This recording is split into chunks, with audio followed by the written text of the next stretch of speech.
Të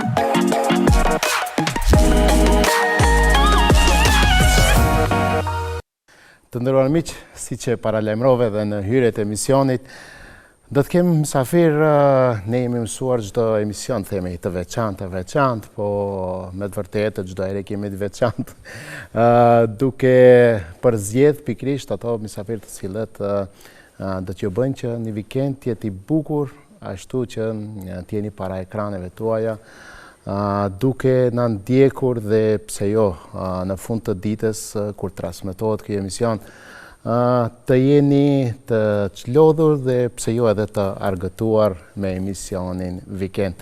Do të jenë bashkë me ne Gzime Ramadani dhe Ardian Ramadani, janë dy mysafir që sot kam derin t'i kem dhe krahas atyve momenteve që gjejnë të jenë bashkë, unë i detirova që edhe vikendin ta kalojnë bashkë me emisionin tonë. Mirë se erdhët. Mirë se Gzime dhe Ardian janë për ju pyetja e njëjtë, si kalon një vikend, si është vikendi juaj, me qenë se shumica e shikuesve ju din për gjitha ato aktivitetet që i keni. Sa zonja Gzime ju editoroni Ardianin gjatë vikendit tjetë o të shtëpi o me aktivitete? Po shive zakonisht vikendet i kalojmë së bashku, mundohemi me kalu kohë më së shumti edhe me fëmijët, se brenda javës çdo herë ato ne jemi në punë, ato janë për shkolla, janë për aktivitete dhe ne gjithashtu.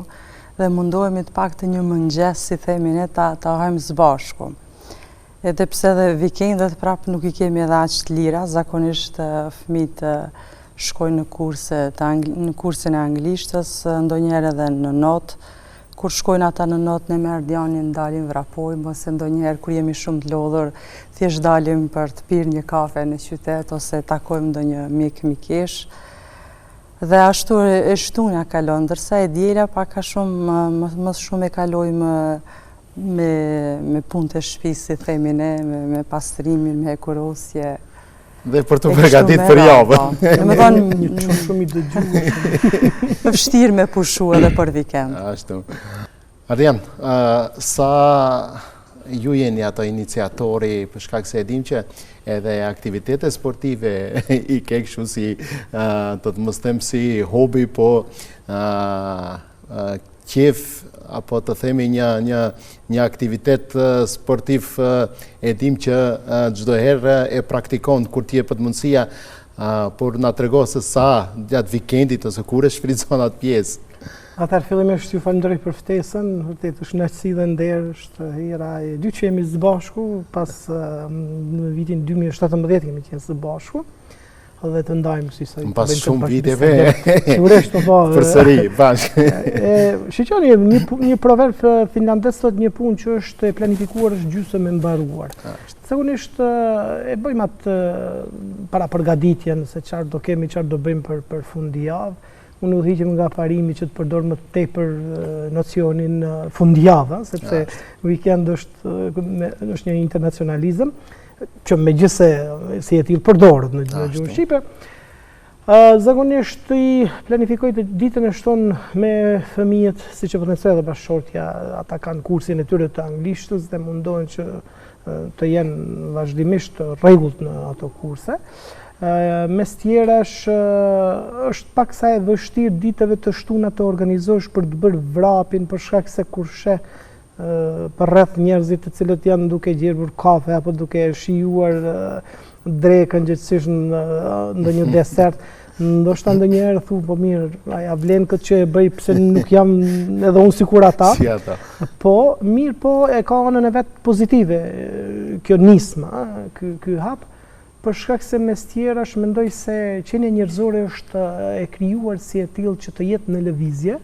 E para, e dyta, është një shprehje, do të thotë në gjuhën frënge që e përdorin buzhesi ka një televizësh, do të thotë të fitosh, apo uji që rrin me një vend qelbët, uji që lëviz pihat.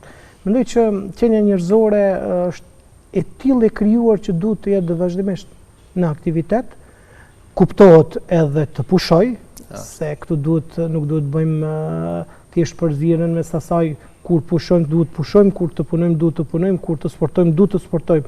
Ata një proverb gjermane thot njerëzit të cilët nuk pushojnë nuk dinë zakonisht edhe të punojnë.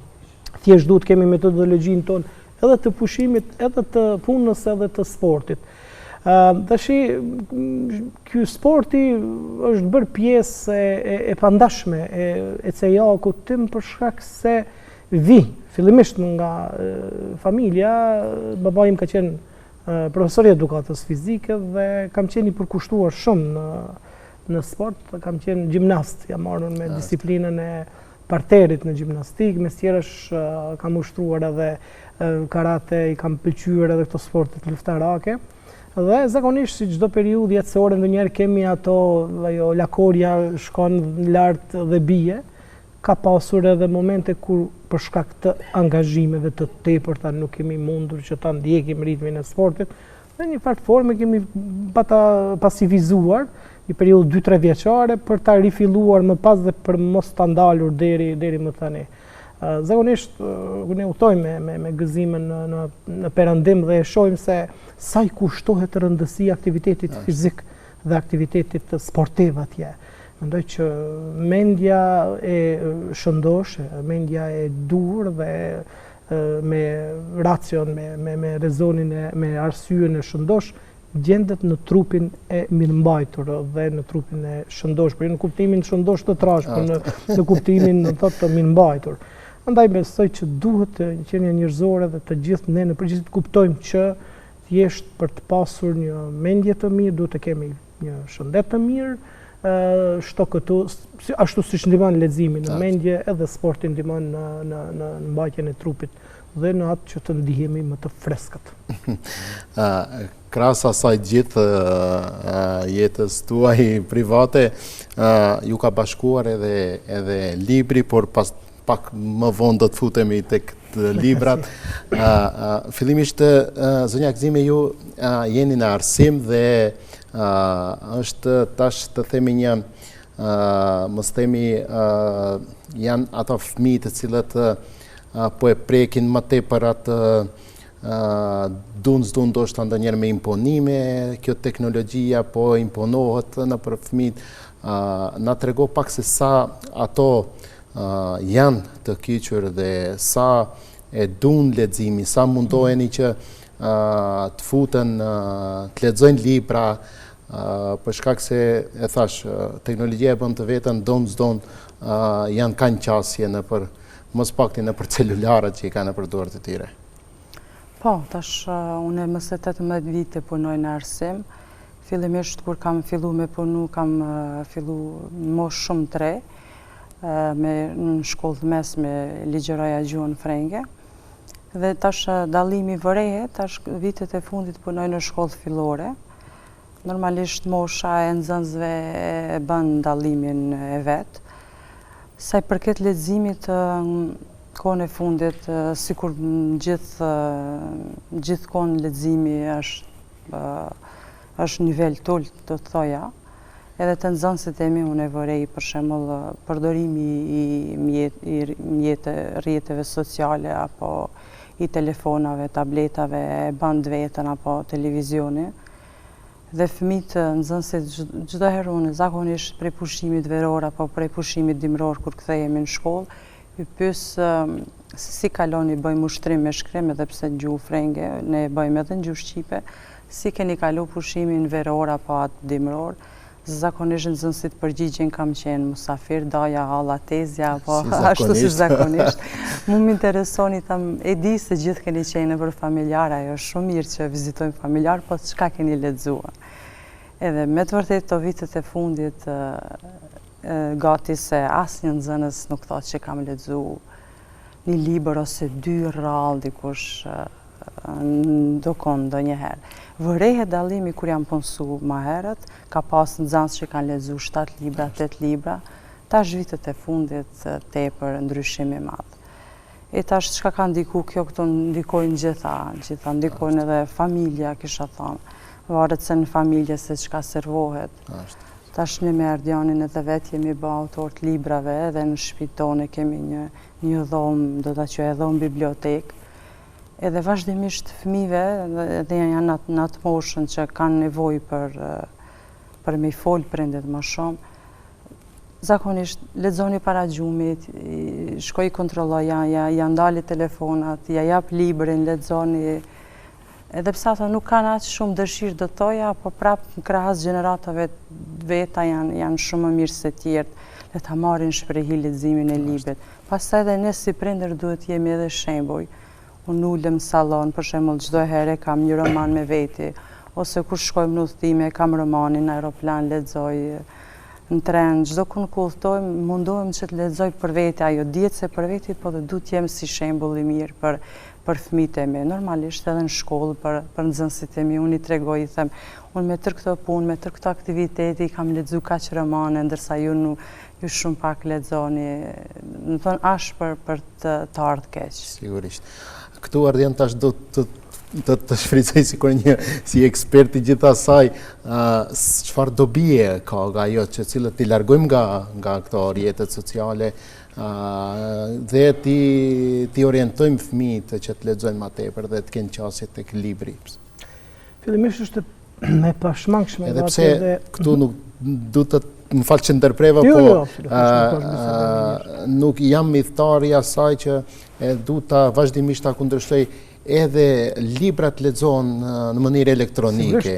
Po për është dëshmuar që do të thotë leximi i librit në letër është shumë më i qëndrueshëm dhe njeriu mund të lexojë deri në 150 faqe pa mos u lodhur, ndërkësh në telefon, në smartphone, në kompjuter apo në laptop, mundësia për të lexuar është deri diku 20 faqe, është dëshmuar, do të thotë edhe shkencërisht, kuptohet për shkak të rrezatimit, kuptohet për shkak të asaj se edhe syt lodhen.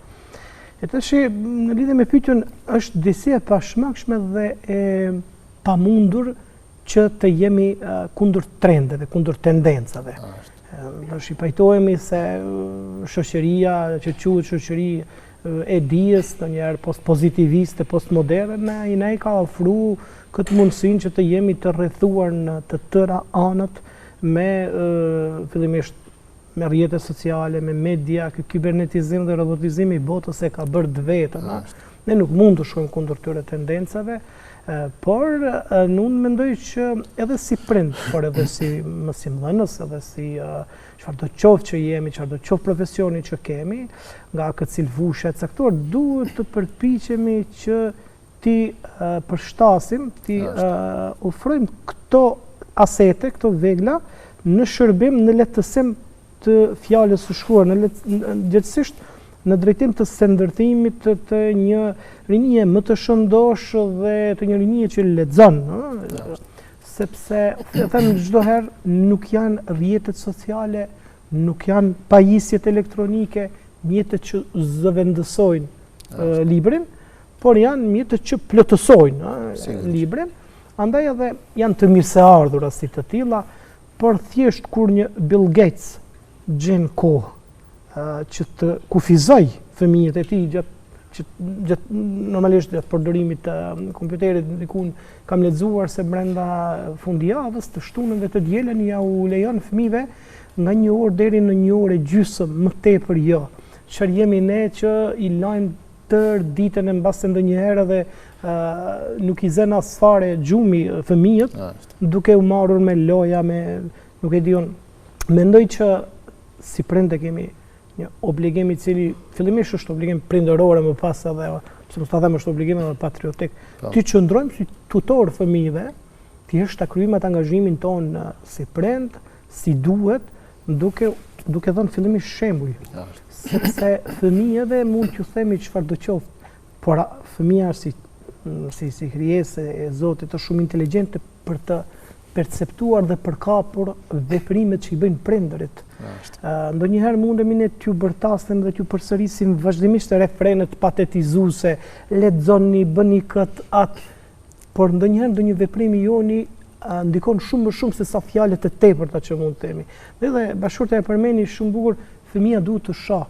Të shoh mamin, të shoh babain se si lexon, të shoh se si merret me aktivitet, të shoh se si zgjidhin ndonjë a këtë cilë mos marrëveshje apo sfidë, sepse jeta është e tillë që shpërfaqen normalisht shfaqen edhe sfida dhe peripeci.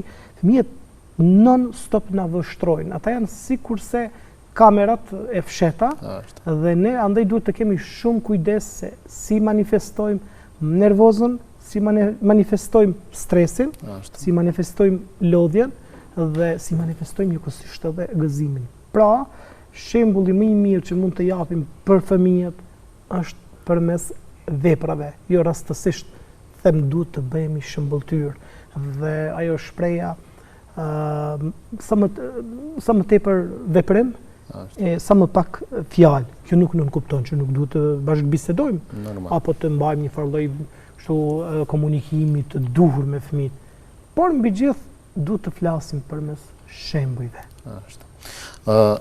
Gjërat që shkruan mbeten. Absolutisht. Ndodh që ne edhe historinë ta shkruajmë dhe ka mbet gjërat të cilat ndonjëherë shumë mendime të bukura, por nëse nuk shkruhen, po na humben. Dhe në të shumta në rasteve këto tash kohës fundit po kemi libra të shumta të cilat nga shumë botues, nga shumë njerëz të cilët e dëshirojnë atë që me vite e kanë thënë ose kanë bënë një përmbledhje, tash e kurorëzojnë apo me një libër. Sa Adrian, këto gjëra do na mbeten në të ardhmen si dëshmi për gjithë këto aktivitete e cega nga historia, nga shumë gjëra kombëtare që na kanë ndodhur dhe po shkruhen në libra dhe mbeten si për pasardhësit tonë dhe kështu me radhë. E thash shumë bukur, fjala e shkruar mbetet. Rastësisht nuk është, unë krahasoj fletën, gjithsesi librin, letrën, me thesarin, me arin. Ne ardhën, thotë arin, dihet e ka vlerën shumë të madhe, po nuk mund të gjendet gjithkund, ndërka që metale tjera i gjejmë i gjeti ju, por nuk ka ndonjë vlerë.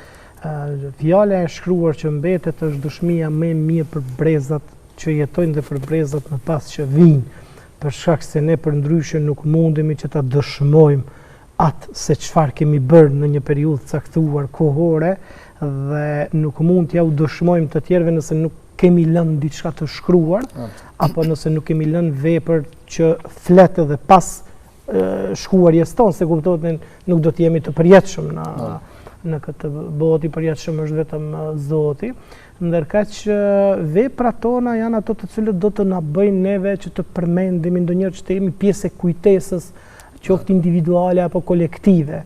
Uroj që të jemi pjesë e kujtesës mbarë dhe të mirë, se mund të jemi pjesë e kujtesës në forma shumë të liga dhe të ndyta, uroj që të jemi pjesë e një trashëgimie që do të flasë dhe të shëmbëllej edhe pas shkruarjes tonë.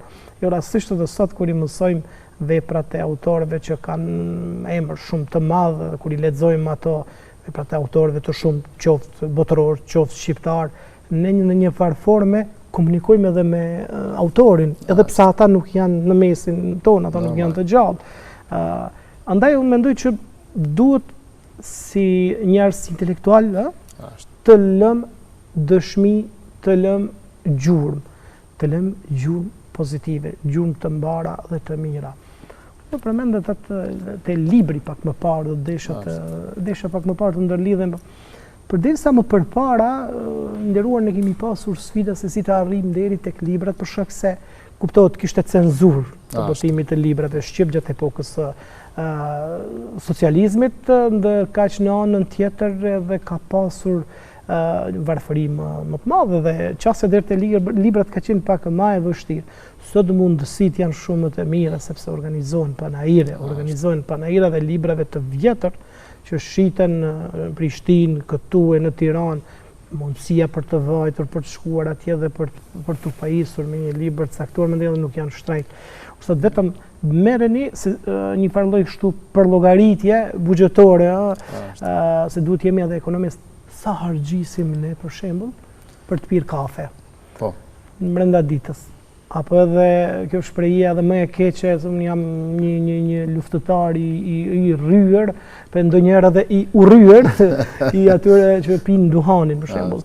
Bëj një përllogaritje se sa para harxhisin vetëm në blerje të helmit, thjesht në blerje të helmit për organizmin e tyre, por edhe për ata me cilët janë të rrethuara, sepse efekti negativ i duhanit është edhe tek ata të cilët nuk e pinë, por qëndrojnë në ambiente me ata që pinë. Dhe tash kur ta bëjmë një farë lloj përllogaritje se sa harxhisim, sa konsumojmë, është sinqerisht e turpshme sot të diskutosh për çmim të librit ose të negocosh çmim të librit, sepse i librat janë të lirë. Dhe mendoj që mund secili me një buxhet shumë të vogël të ketë qasje të blej. E thash shumë mirë, kam pat rastin të thoj me tren Shkup Tetov gjatë shkollës mesme, po e duke ndëgju studentët. Dje nuk kam ngran, s'kam ngran një 2 ditë për ta bler një libër. Më kupton, kanë qenë sakrificë për me ble një libre, tash i kanë librat kudo. Tash i sakrifikojnë librin për të bledo. Po, edhe libri i kërkon lexuesin. Duam lexues. Zonja Aksime, do të futemi tash tek libri juaj. Me të vërtet keni bën një punë shumë të madhe, duke e mësuar atë se si nxënësit do të jenë apo si duhet që ndoshta mënyrën më të mirë ta kenë për të mësuar gjuhët e huaja, dhe është përmbledh në këtë librin tuaj. Do të na tregoni pak cila ishte gjithë ajo përmbledhja, një kronologji të asaj se si erdhëm deri tek botimi i librit, për shkak se me të vërtet në të shumtën e rasteve nxënësit apo mësimdhënësit kanë aututinë se si duhet të menaxhohet gjithë ajo, për shkak se çdo fëmijë tash po përveç asaj që mëson gjuhën e huaj në shkollë, mundohet edhe në përkurse ndryshme kështu me radhë. Po. Atëherë libri në fjalë pra është libri im i parë, gamifikimi si qasje e re në komunikuese gjatë mësimdhënies dhe mësimdhënies së gjuhës huaj. Unë konkretisht kam folë për gjuhën frenge pasi që jam mësimdhënëse e gjuhës frenge. Edhe këtë e kisha punimin e magjistraturës. Mirë, po normalisht tash kur vendosa me bë libra, është dashur edhe me bë ca ndryshime, dallon punimi i magjistraturës prej librit. Edhe për Ardianin kishte përvojë më shumë me libra dhe në konsultimet e vendosëm, domethënë që ta botojmë në Prishtinë të shtëpia. Konsultimin e ke pat të shtëpia. Falas. Rol kush e ka atë fat. Mendimet i ndaj me Ardianin dhe vendosëm që ta botojmë të shtëpia botuese Armagedoni në Prishtinë. Doli në shtyp pra në fund vitit 2025-ës. Ishte moment të gëzimi, moment entuziast për mu se ishte libri i parë.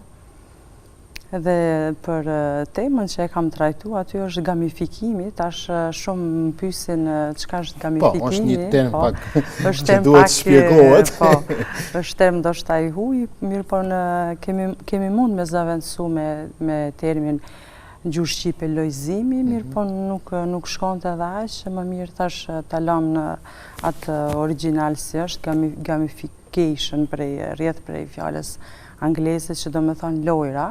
Pra këtu hyn përdorimi i lojrave për me lehtësu procesin e mësimdhënies.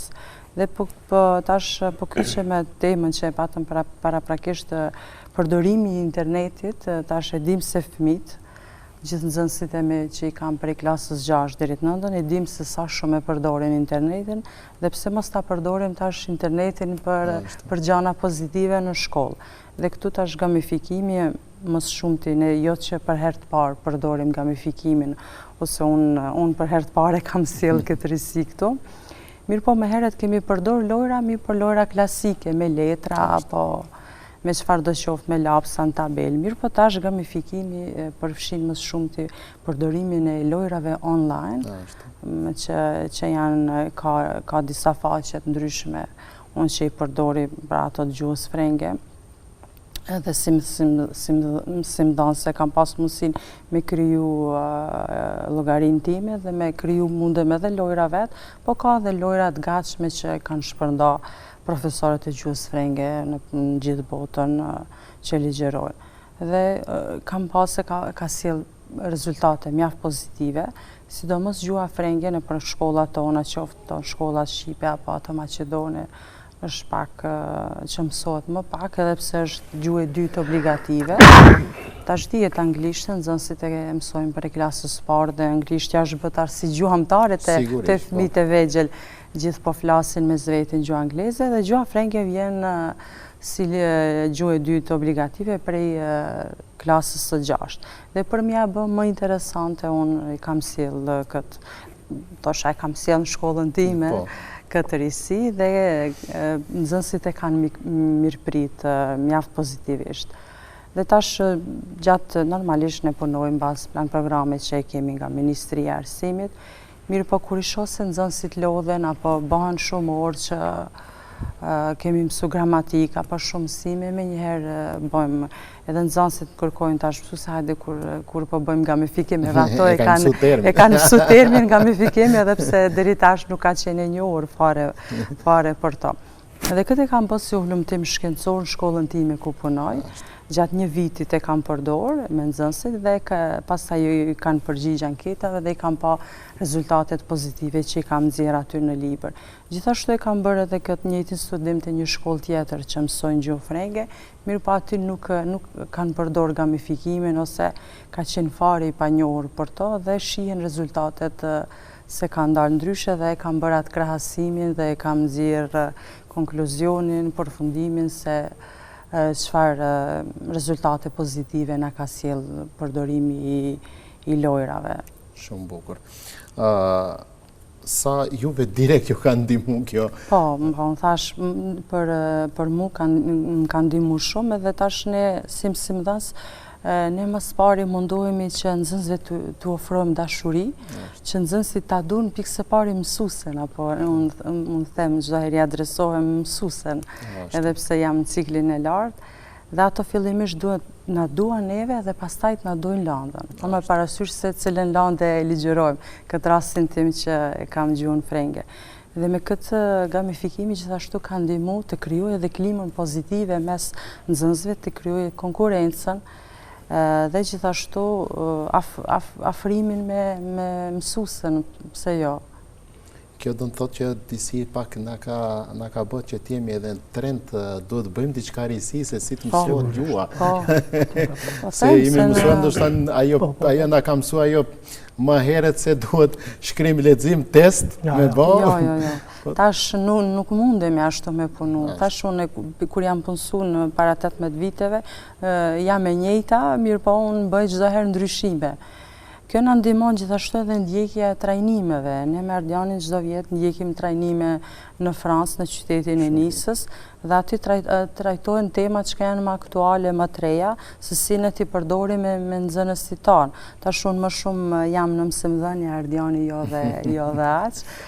Mu më ndihmojnë shumë edhe këtë gamifikimin që kam vendosur që ta shtjellojnë temën e magjistraturës, e hasa për herë të parë në vitin 2023 në qytetin e Nisës, edhe pse thash jo që për herë të parë unë kam përdor lojra, ne çdo herë kemi lujtë ose edhe ne kur kemi qenë nxënës, mirë po këto lojrat online, këto faqet, këtë krijimin e lojrave nuk i kemi përvetësu edhe aq shumë dhe prej atje e mora dhe thash pse mos faselli nxënësve të mi. Dhe normalisht është dashur me bisedu me drejtorin, me pas mirë kuptim që të mundemi ndonjëherë dhe e dim se telefonat janë ndaluar me i marrë nxënësit shkolla, ndonjëherë kur kemi lojra me Kahoot ose ndonjë program tjetër, nxënësit edhe i marrin edhe telefonat edhe ato edhe arktojnë edhe mësojnë gjuhën. Sigurisht.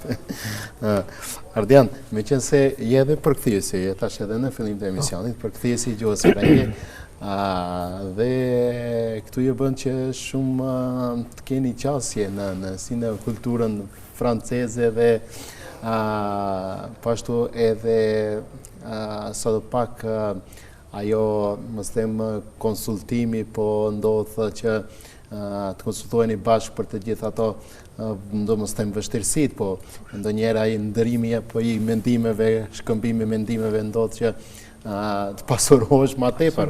Tjetër di mendje, tjetër është një. Absolutisht. Dyshi është më shumë se një. Që na kanë ndihmuar shumë fillimisht të dyve kjo që kemi profesionin e një, gjithsesi me vokacion jemi gjuhëtar. Të dytë dhe mes tjerash përveç asaj që kemi të njëjtin vokacion, të njëjtin profesion, duhet edhe bashkë koordinimi, që është çelësi i suksesit dhe çelësi për të hapëruar në tutje. E tash sa na kanë ndihmuar, që edhe gjuha shqipe është mjaftueshëm e pasur, edhe kultura shqiptare është mjaftueshëm e pasur dhe e begatshme, sikurse edhe çdo kulturë tjetër e çdo kombi, sepse çdo komb, çdo shoqëri më tonë të dëshmoj që ka vlerat edhe padyshim që çdo komb, çdo shoqëri, çdo gjuhë ka vlerat e përkatëse. Po vetëm se por e ndërlidhesh, sigurisht ka ndryshime. Gjuha frënge është si gjuhë, tash ata që e njohin dhe e komunikojnë mund ta bëjnë dallimin, për shembull, për dallim për atyre që nuk e flasin, por që në një farë forme e kuptojnë se ka një melankoli, është gjuhë e bukur, është gjuhë e lëvruar, gati se çdo fjalë ka 2-3 sinonime. Dhe ajo që më pëlqen tek francezët është se kanë ligjin kanë sanksionuar me ligj përdorimin e fjalëve në gjuhë frënge. Dhe atje nëse eventualisht në media, në fjalën e shkruar e kështu me radhë, përdor terminologji që nuk është nocione që nuk janë në gjuhën frënge, gjithsesi që janë zakonisht anglicizmat përdoren, sanksionohesh. Pra e ka për obligim gazetari, intelektuali, profesori, thjesht ata të cilët janë para publikut, të përdorin terminologjinë, të përdorin nocionet në frëngjisht. Dhe imagjino tash për kompjuterin që është fjalë angleze, ata kanë shpikur termin ordinateur, që nuk ka lidhje me kompjuter. Në këtë drejtim edhe kombit turk janë që duhet të çmohen, për shkak se shembull edhe ata nuk e kanë termin kompjuter, po e kanë me sa e di se nuk e kuptoj. Bilgisayar më duket që i thonë. Apo računar që e kanë këta kroatët duket. Unë mendoj që duhet të udhëhiqemi nga parimi që fillimisht ta duam dhe ta kultivojmë ajo që është e jona. Jo rastësisht edhe në përkthime mëtoj, përpiqem, kuptohet. Ndonjëherë mund të bijem në kurthin e anglicizmave, internacionalizmave dhe barbarizmave. Përpiqem që sa më shumë ta kultivoj fjalën shqipe, sepse shqipja them është shumë e pasur, por ndonjëherë nga rrëmbimi dhe nga ky farlloj yrishi, farlloj sulmi i fjalëve të shumta prej anglishtës, sikur po dhe nga varfëria jonë ndonjëherë dhe intelektuale, duhet ta themi, sikur se po ja japi një farlloj pasqyre demek që shqipja nuk është aq edhe e pasur edhe nuk është aq e begatshme. Gjuha shqipe ka shumë fjalë dhe ndonjëherë është aq e bukur sa që sinqerisht kur gjejmë zakonisht kur lexojmë veprat e Kadares e shohim se ka bërë prurje shumë të mëdha Kadareja në gjuhën shqipe me fjalë që i ka sjellur në veprat e tij. Vërtet ndonjëherë kur ndalem mendoj, wow sa e bukur. E tash gjuha frënge më ka ndihmuar në këtë drejtim, si ta kultivoj dhe si ta dua gjuhën time amtare. Sigurisht. E para, e dyta, tash në botë janë diku 2796 gjuhë që fliten dhe 350 gjuhë që shkruan. Llogaritët që diku me dialekte janë ndiku afër 6000-7000 gjuha. Është e pamundur gati ne të mësojmë të gjitha gjuhët, por duhet të përpiqemi të mësojmë gjuhë të cilët në një farë forme ja kanë ndalur që të bëhen të institucionalizuar në nivel ndërkombëtar. Fjala vjen gjuha angleze është gjuhë institucionalizuar dhe tash gjuha angleze them zakonisht edhe me bashkëbisedues është bërë sikurse gjuha e dytë amtare. Po. Ka gjuha frënge si gjuhë institucionalizuar në kuadër të organizatës ndërkombëtare të frankofonisë, fillimisht gjuhë diplomacisë dhe gjuhë e Bashkimit Evropian, gjuhë e një sër organizatave është gjuhë ndërkombëtare dhe ta mësosh është gjuhë vërtet pasuri. Më pas gjuha gjermane, italiane, gjuha turke, gjuha kineze, të gjitha gjuhët e kanë rëndësinë, por nuk duhet harruar një gjë, zakonisht porosisë të rinj. Ne nuk mund të përndritemi, të iluminohemi, siç e themi ndonjë në gjuhë të tjera nëse fillimisht nuk përndritemi në aspektin gjuhësor, gjithsesi nëse nuk e përdorim gjuhën anëtare ashtu siç duhet dhe kur duhet. Ashtu duhet. Ardian,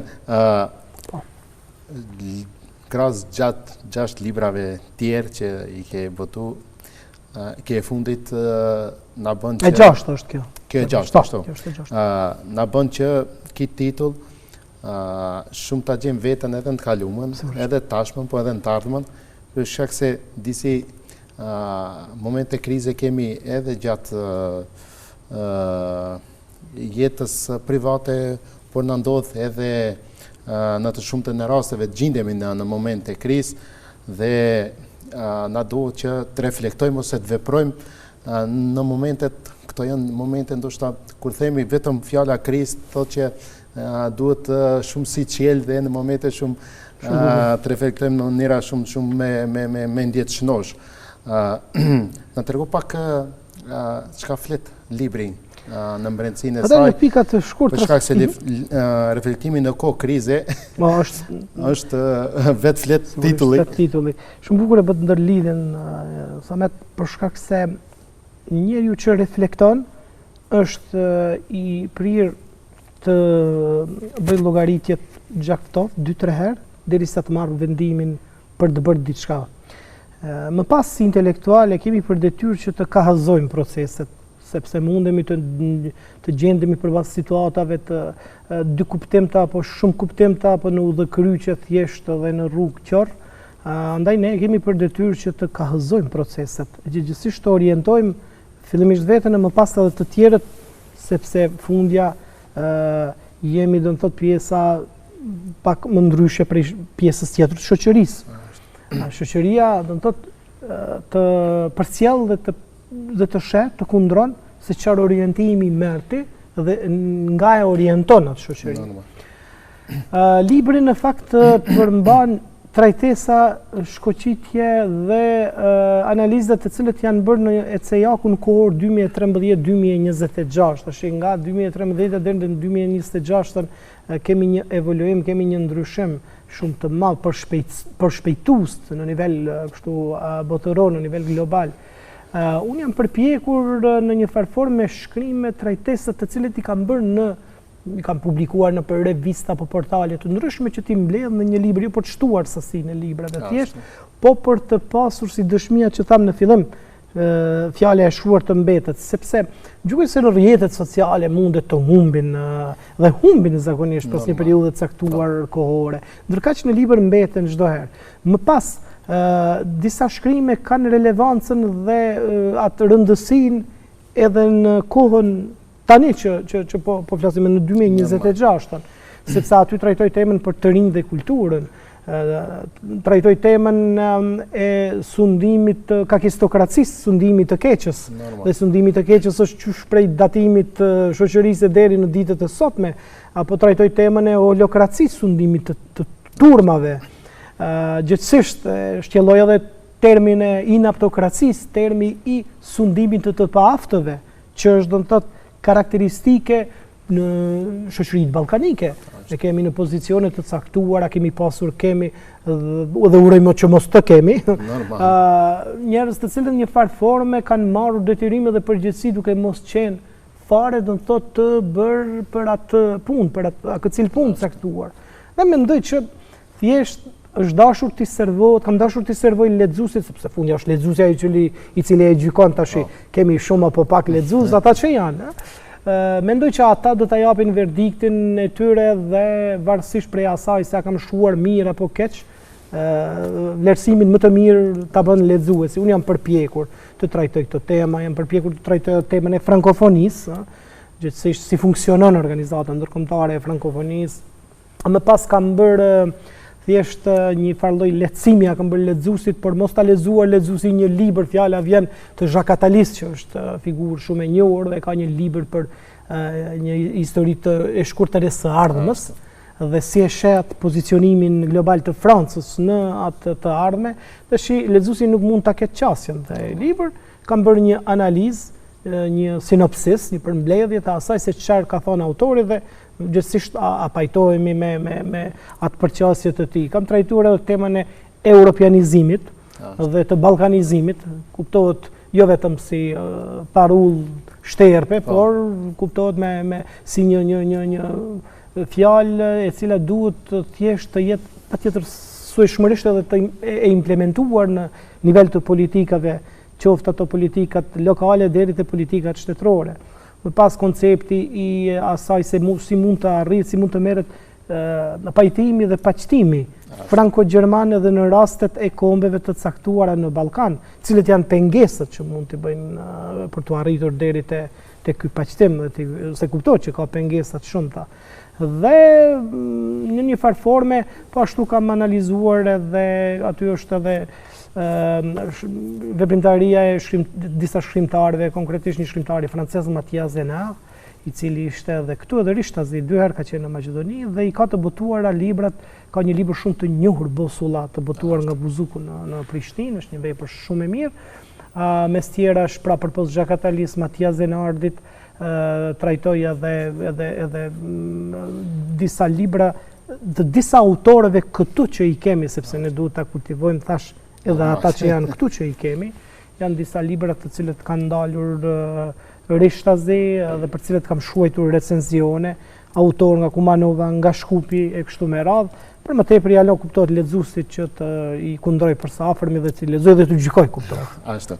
Meqense jemi ka fundi e emisionit, pyetja do të jetë pak shumë më e lehtë, jo se pyetjet lehtë s'ka, por do të jetë shumë më argëtuese, por derisa ne përgjigjet zonja Gzime, ju ardian do të më nënshkruani librin. Me kënaqësi. Tek një emision. Me kënaqësi, faleminderit edhe për mundësinë që na jepni që të plasojmë fjalën e shkruar.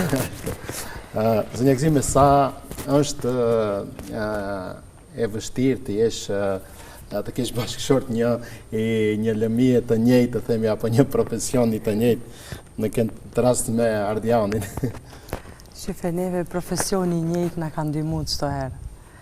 Qysh prej fillimit studimeve, ne me gjuhën frenge, se shpesh njerëzit na pyesin prej nga ju di kumanovare, keni studiu gjuhën frenge, prej nga ju lindi kjo ide, se dim se shumë pak, sidomos edhe shqiptar që studiojnë gjuhën frenge, ne qysh në shkollë të mesme, unë pata regjistru në atë kohë ishte klasa dygjësore që i tonin klasë bilang, aty kishim një lektor francez, ishim të regjistrum në gjimnazin e Kumanovës, dhe paralelisht pas mësimit mbanim orë gjuhës frenge, gjithashtu edhe 5 lanë tjera i mësonim në gjuhën frenge, dhe prej aty filloi ajo lindja, si themi lindja e dashurisë ndaj gjuhës frenge, dhe në atë kohë ishim shumë të ri kur jemi njoftu me Ardianin. Normalisht në atë kohë kanë qenë në shoqëria, ka qenë... Që të thotë edhe profesioni ju gjetë. Po, edhe profesioni na gjetë. Të gjitha me një, paguaj një me artri. Në atë kohë, u njohëm, po në atë kohë dhe njohjet ishin më ndryshe, do të thosha njohje shoqërore, dhe pastaj Ardiani shkoi me studiu në Universitetin e Evropës Lugindore gjuhën frenge, si student ishte i vitit parë, ndërsa unë vazhdoja ende në shkollë të mesme në Kumanov me klasën bilinguale. Dhe kur e shiha Ardianin tregonte për përvoja që i merrte gjatë studimeve, sikur kisha dëshirë që të njëjtën gjë ta vazhdoj edhe unë. Dhe pas 2 vitesh edhe unë ju bashkangjita, u bëm të dy student të gjuhës dhe letërsisë frenge në Universitetin e Evropës Juglindore. Dhe normalisht Ardiani më ka ndihmuar shumë në aspektin me gjitha librat që i ka pas, materialet. Unë nuk e kisha problem që t'i blej librat apo materialet, kjo mi siguronte ato të veta që i kishte. Banonim në konvikte ndryshme, unë të vajzat, kjo të djemë, dhe vazhdonim ligjeratat ndonjëherë. Ky ishte, pse ishte 2 vite më madh se unë. Pastaj është një... Dhe vazhdoj të jemë. Po, edhe një gjë interesante... E vetë një gjë që keni arrit jeni... Një avantash, i vogël, i fakt. Vetëm gjua ju ka bashku më të jeni në nivel të një. Po, ka qenë në vitin e 4 studimeve, Ardiani u punsu, unë kur isha studenti, kjo punsu si profesor i gjuhës frenge në po të njëjtin universitet, pasi mbaroj studimet, dhe më ligjeronte edhe mu. Më kishte studente mu. Qarë privilegji kam pasur?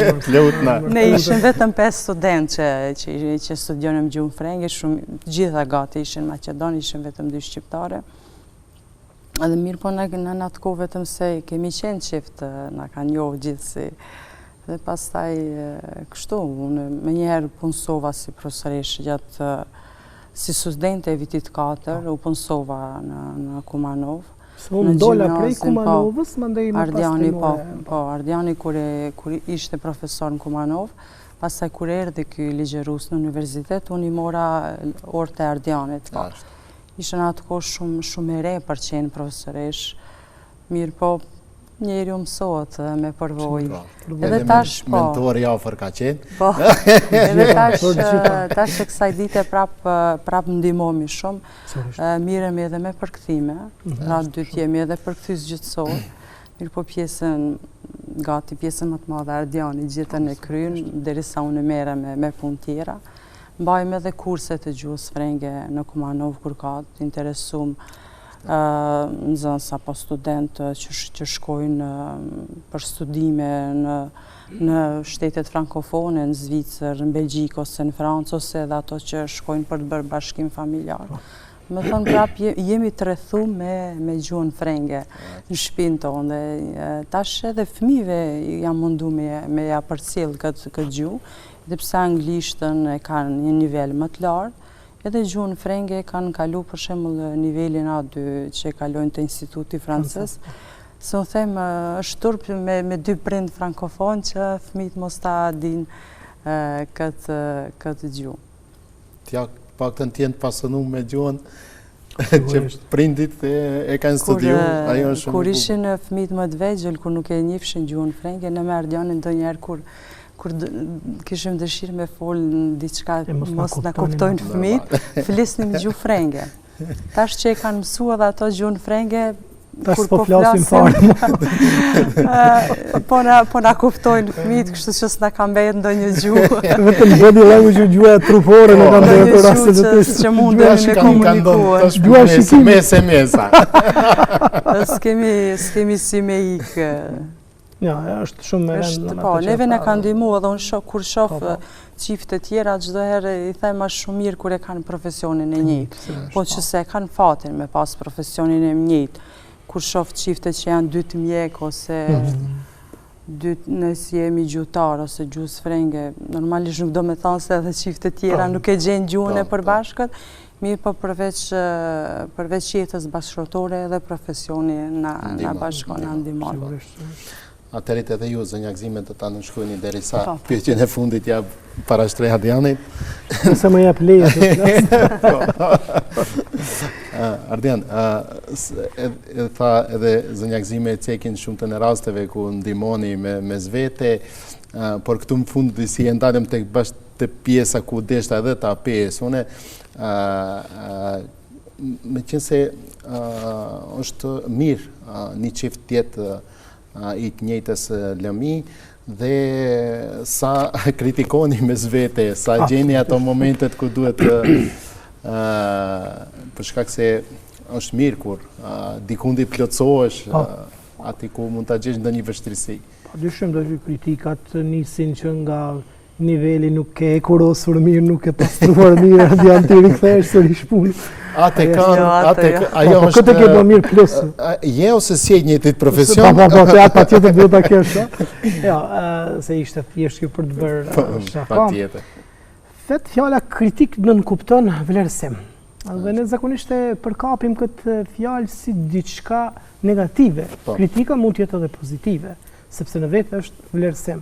Më ka ndihmuar shumë fakti qenurit në të njëjtën lëmi, në të njëjtin profesion, për shkak se kemi ndihmuar shumë njëri tjetrin. Jo rastësisht për skaj një burri të suksesshëm është një bashkëshorte e suksesshme, por edhe për skaj një bashkëshorte të suksesshme, padyshim që është edhe një burr i suksesshëm.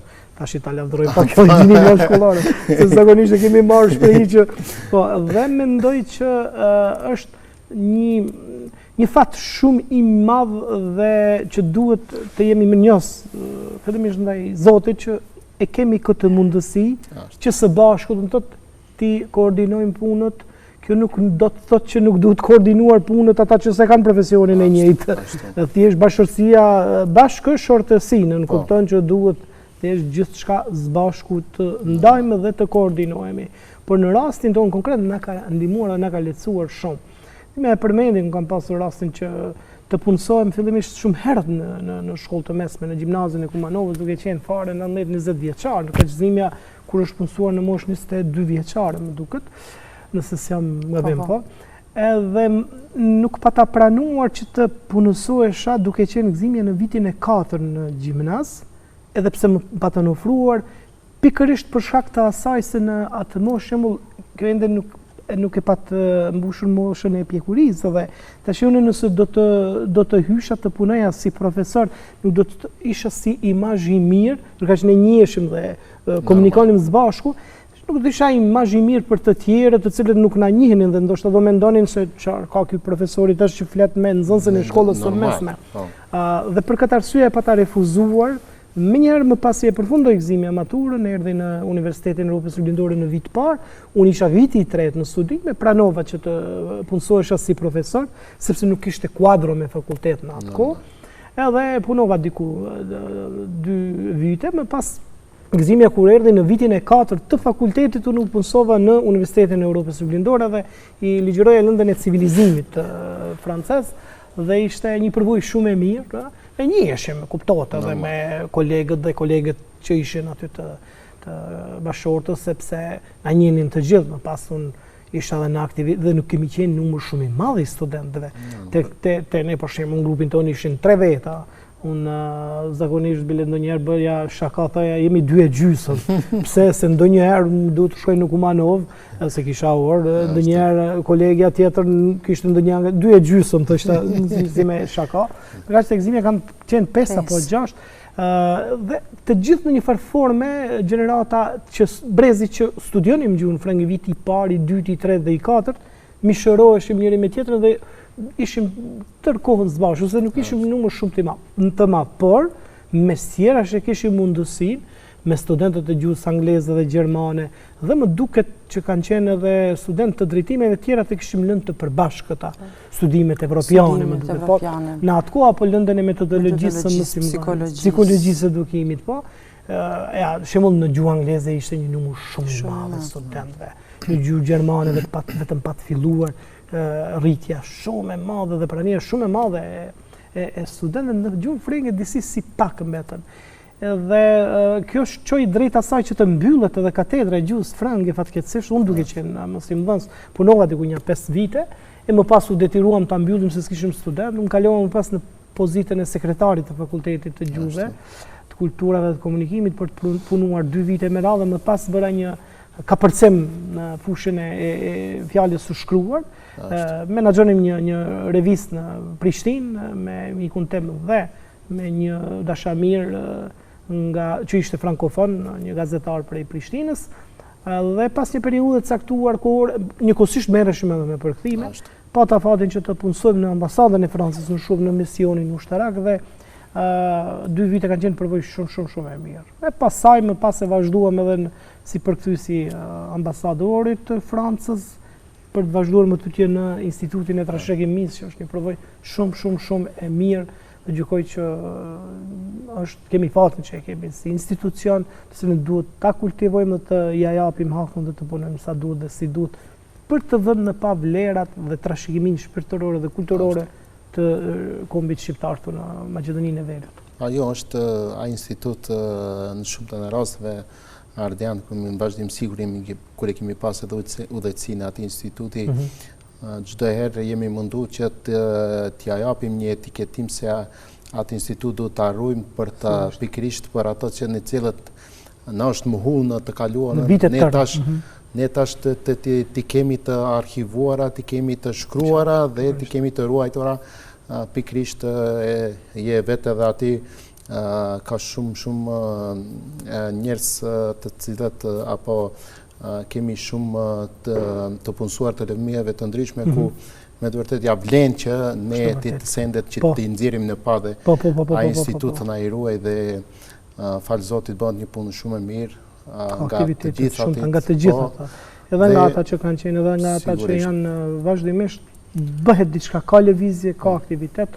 Unë përpiqem që të arruaj edhe këtë dimensionin frankofon në lidhjen e institutit të trashëgimisë me institutin francez dhe me ambasadën e Francës. Kam fatin që përkujdesen për gjuhën shqipe në ambasadëve në institut francez dhe mes tjera është pasarari të punës ligjëroj gjuhën frënge për të punësuarit në për institucione të ndryshme këto dhe përpiqem që ta përçoj këtë frymën dhe kulturën në një farë forme frankofonit tek instituti i trashëgimisë dhe anasjellës frymën dhe kulturën shqiptare tek instituti përkatës francez dhe tek ambasada e Francës. Unë ju dëshiroj njerë shëndet, të keni shëndetin, t'jeni kaq të sukseshëm dhe në vazhdimësi të ju kemi me gjithë këto, me gjithë këtë bagazh të bujshëm që e keni dhe përsëri të takohemi për gjëra kështu të bukura të mira dhe kemi edhe shumë të flasim për veprat tuaja, për punën tuaj që e bëjnë, por koha është e limituar dhe të lëmë rend për emisione tjera. Faleminderit shumë për kohën, faleminderit që gjetët kohën nga gjitha ato angazhime që i keni dhe sigurisht edhe ditë vikendi pak i keni aktivitetet të juaja, por faleminderit, jemi mirënjohës që gjetët kohë. Graci, në çdo kohë, faleminderit. Shumë faleminderit. Të nderuar miq, bëjmë një shkëputje të shkurtër dhe rikthehemi në studio.